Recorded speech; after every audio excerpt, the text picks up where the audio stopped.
Great. Hey, congratulations on this new film, Last Night on Earth. Thank you. Walking the red carpet here. How does it feel tonight? It's exciting. This was kind of 3 years in the making. And to be able to film this kind of poignant story in the summer of 2021, which was very difficult for the world, really, was kind of a miracle making it all happen and finally getting it out here. You know? So what initially drew you to this independent project? The script, right off the bat, the script is a very good story.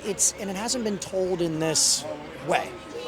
This is more of a indicative of like what would if it truly was your last night on Earth, how would you react to it?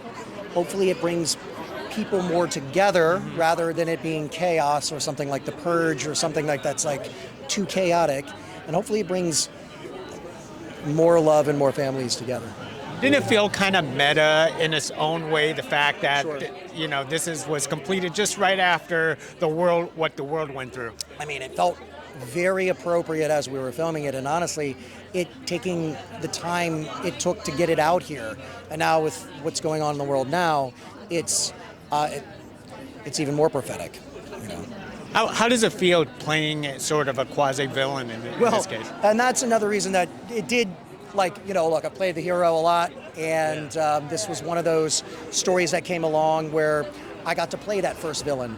I played a lot of villains since, and those projects will be coming out in the future.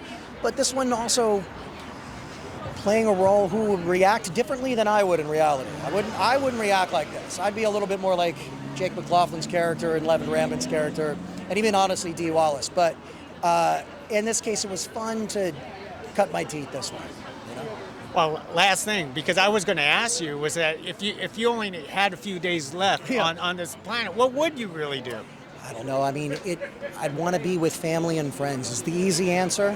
But it really depends on, hopefully they would want me as well. And hopefully people would kind of keep it together and not freak out and not spaz out and know that, we can't do anything about this situation, but we can have love.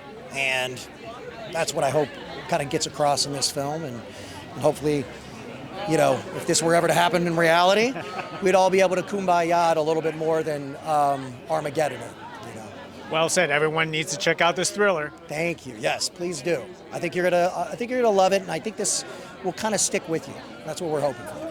Well said. Thank you very much. Thank you. Thank you. Thank you. Thank you. Thank you.